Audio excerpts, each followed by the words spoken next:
La limite quand x tend vers 0 de cette fraction irrationnelle, on a racine carrée de 1 plus x, le tout moins 1, divisé par racine cubique de 1 plus x moins 1. Alors je rappelle que ce qui se trouve à l'intérieur d'une racine carrée ne peut pas être négatif. Hein. Si vous faites racine carrée de moins 4, dans les réels, ça n'existe pas. C'est pour ça qu'on a inventé l'espace complexe. Il y avait l'espace de la réalité, les réels, les nombres réels de la réalité, et les nombres imaginaires, voilà, les nombres complexes, qui sont les nombres imaginaires. Donc on a imagé une solution pour trouver une racine carrée de nombres négatifs, pourquoi pas. Donc on a inventé un nouvel ensemble qui est la racine carrée, qu'on pouvait avoir la racine carrée des nombres négatifs, et donc un nouvel espace avec des nouveaux nombres qui sont les nombres complexes, qui pouvaient avoir une racine carrée négative. Bon, et donc, ici, comme on est dans R, 1 plus x ne peut pas être négatif. Hein. Par contre, le racine cubique de 1 plus x, eh bien, lui, il peut être négatif, parce que racine cubique de moins 8, ça fait moins 2. Alors, pas confondre une racine énième, racine carrée, énième, paire ou impair. Hein. Si elle est paire, on ne peut pas mettre du négatif à l'intérieur. Si elle est impaire, on peut mettre du négatif à l'intérieur. Alors, voyons voir tout d'abord qu'est-ce que c'est que ce genre de fonction. Elle est composée d'une racine carrée et d'une racine cubique, au numérateur et au dénominateur. Ça reste une fonction irrationnelle. Hein. Ça reste une fonction rationnelle. Et donc, voyons voir comment elle se présente par les modèles homographiques. On a tout d'abord la fonction racine carrée de x. La racine carrée de 1 plus x, ben elle est décalée d'une unité vers la droite. Et puis, je décale tout vers le bas, d'une unité. Et là, je vais créer la fonction racine carrée de 1 plus x moins 1. Donc, et là, vous voyez que c'est la fonction du numérateur qui représente le numérateur. Alors maintenant, je vais faire le dénominateur, sachant qu'elle est constituée d'un s qui est la racine cubique. Je vais chercher la fonction racine cubique, c'est un s. Je fais un décalage d'unité vers la gauche, et puis un décalage d'unité vers le bas. Et c'est un peu les mêmes transformations que je viens de faire, mais avec la fonction racine carrée de x. Alors maintenant, si je fais le rapport, ben le rapport, le voici. Rapport des deux fonctions. Alors, cette fonction-là, bien sûr, elle est définie en moins 1, 1, mais elle n'est pas définie en 0. Ouais, en 0, elle n'est pas définie. Et il n'y a pas d'asymptote. Alors, la première chose à se dire, c'est que, généralement, on ne cherche pas le domaine hein, pour les fonctions polynômes, parce que les fonctions polynômes, domaine, c'est R.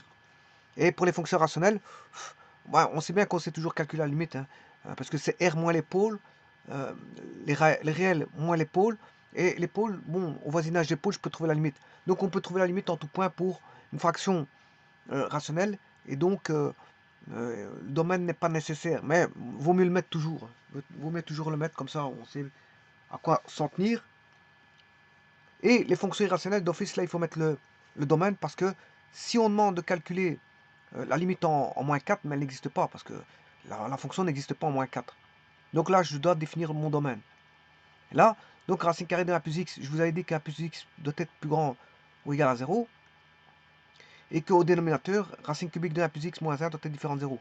Donc racine cubique, ça c'est le traitement de la racine cubique. Racine cubique de 1 plus x différent de 1. Donc 1 plus x, si je prends le cube dans chaque membre, je vais chercher le cube dans chaque membre. 1 plus x différent de 1 au cube, c'est-à-dire 1 plus x différent de 1. Et donc, si 1 plus x différent de 1, x différent de 1 moins 1, x différent de 0. Voilà, et donc, celui-ci va dire quoi? Il va dire que 1 plus x doit être plus grand ou égal à 0, c'est-à-dire x plus grand ou égal à moins 1. Et donc, le domaine, c'est x plus grand ou égal à moins 1, dont je vais retirer sauf 0. Donc, en d'autres termes, j'écrirai quoi? Le domaine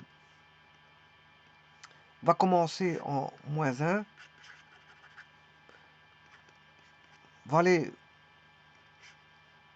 à une tendance infinie, mais il faudra enlever, bien sûr, sur son parage, le 0. Et justement, ici, on demande la limite quand x tend vers 0. Voilà, on demande la limite quand x tend vers 0. Alors, si on remplace par 0, ici je l'ai fait ici, 1 plus 0, ça fait 0, moins 1, enfin 1 plus 0, ça fait 1, racine carrée de 1, ça fait 1, 1 moins 1, ça fait 0, au numérateur, et au dénominateur, 1 plus 0, ça fait 1, racine cubique de 1, ça fait 1, 1 moins 1, ça fait 0. On a une forme 0 sur 0, on a une forme d'indétermination. Maintenant, ce qu'on peut faire pour aller plus facilement, c'est de mettre t, poser t égale 1 plus x. Donc à ce moment-là, j'ai racine carrée de t moins 1. Alors là, à ce moment-là, si x tend vers 0, le t doit tendre vers 1. Si le x tend vers 0, la limite quand t doit tendre vers 1. Donc ici, je remplace tout en t, mais tout doit tendre vers 1. Racine carrée de t moins 1, si t tend vers 1, racine carrée de 1, ça fait 1, moins 1, ça fait 0. Voilà. Racine cubique de t, c'est racine cubique de 1 moins 1, ça fait toujours 0. Donc on a toujours cette fameuse forme indéterminée qui est là. Mais je suis passé par la variable, un changement de variable qui est t. C'est 0 sur 0 en fonction de t, 0 sur 0 en fonction de x. Bon, eh bien, je vais calculer, lever l'indétermination parce qu'on ne sait pas ce que ça vaut. Je vais calculer, je multiplie par le conjugué et on va se retrouver avec t moins 1 sur racine cubique de t moins 1 fois racine cubique de t plus 1, la limite quand t tend vers 1.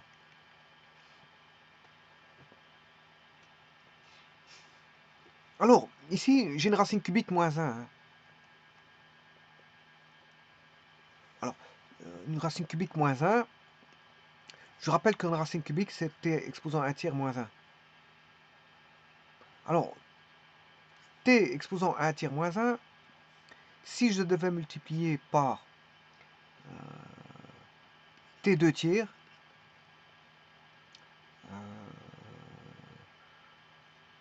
plus t 1 tiers, plus 1, qu'est-ce que ça donnerait ceci? Regardez bien. T 1 tiers fois 2 tiers, c'est t 1 tiers plus 2 tiers, c'est 3 tiers, ça fait t. Plus t 2 tiers plus 2 tiers, c'est t 1 tiers plus 2 tiers, c'est 2 tiers. Plus t 1 tiers. Moins t 2 tiers. Moins t 1 tiers. Moins 1. Donc là, qu'est-ce que vous constatez? Qu'on a t 2 tiers moins t 2 tiers, ça tombe. T 1 tiers, ça tombe. Et reste t moins 1.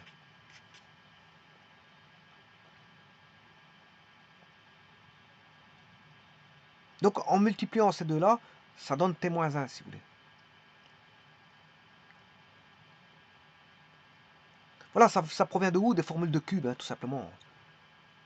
Ça provient des formules de cube. Hein. Bon, alors si j'applique ça ici,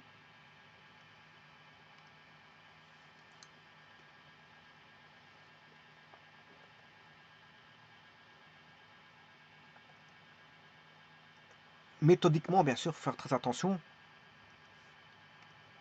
Alors, j'ai mon fameux t-1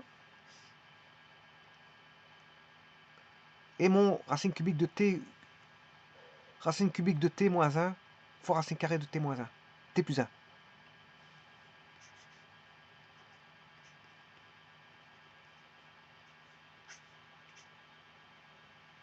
Alors, celui-ci, je vais l'écarter. Voilà. Et rajouter ce qu'il faut. Alors, t2 tiers, 1 tiers, 1.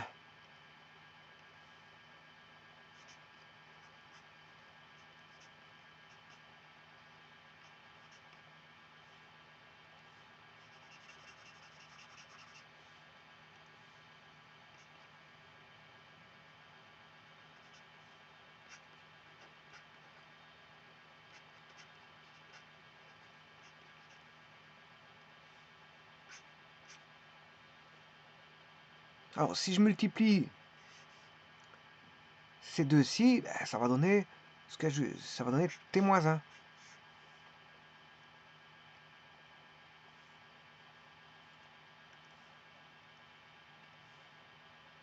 Voilà. T-1 sur t-1.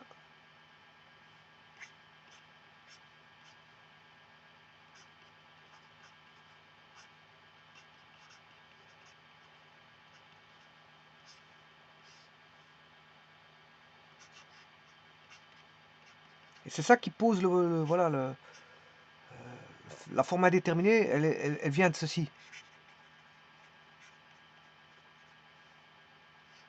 Elle vient que on a t-1 au numérateur et t-1 au dénominateur.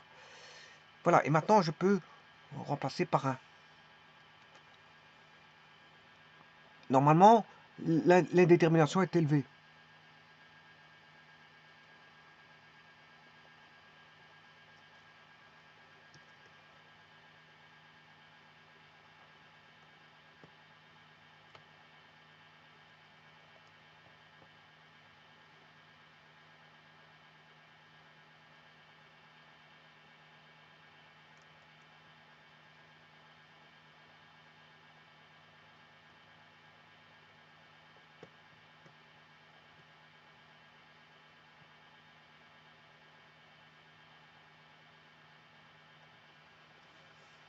Je vais remplacer par 1.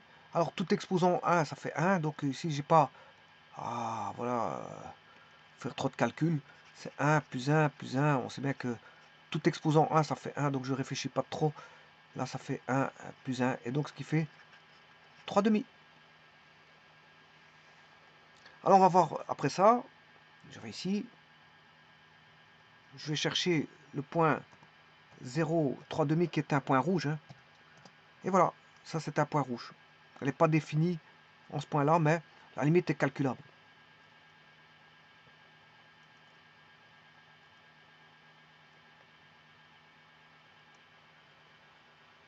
Ah oui, oui, oui, oui. Attention que, oui, ici je suis passé à la variable t, mais tout s'est simplifié. Hein. Si j'avais pas, si j'étais passé à la limite x, c'est pareil. Hein. C'est pareil. Voilà. Parce que ici le t-1, ben, c'est le t. N'oubliez pas que c'est 1 plus x. Hein.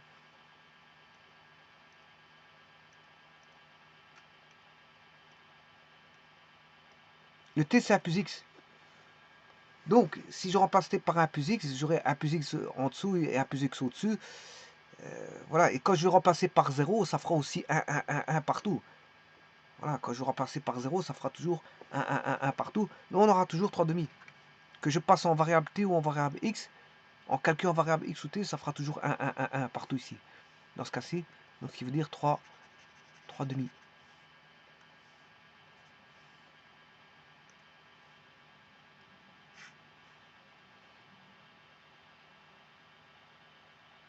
Donc les domaines, c'est x plus grand ou égal à 1, x plus grand ou égal à moins 1, avec une tendance vers R, sauf 0, mais 0, on sait calculer la limite. Et la limite en 0, voilà. De toute façon, même sans faire de calcul de limite, on sait trouver. Je ne vais pas dire par GeoGebra, hein, mais manuellement, vous tracez la fonction point par point, et vous essayez de vous approcher. Voilà. Il y a un point de discontinuité en 0, effectivement, mais on sait bien plus ou moins il est ces deux points de discontinuité hein, en 0. Il suffit de tracer la fonction point par point. Hein. Vous faites un tableau et vous mettez les valeurs voilà, des x, y, et vous essayez de rapprocher 0 par la gauche et par la droite. Vous allez voir que les deux, des deux côtés, bah, on sait trouver facilement la limite. Hein. Alors, une limite existe si la limite à droite est égale à la limite à gauche. Hein. Et c'est le cas pour le point A et pour le point C. Le point A, c'est un point de continuité. Voilà, parce que A fait partie de la courbe, qui est l'extrémité, fait partie de la courbe. Et donc, elle est continue, la limite est calculable. Si la limite est calculable, c'est que la limite existe à droite et à gauche, donc au voisinage de A. Et, ainsi qu'au voisinage de C, bien qu'il est discontinu en C.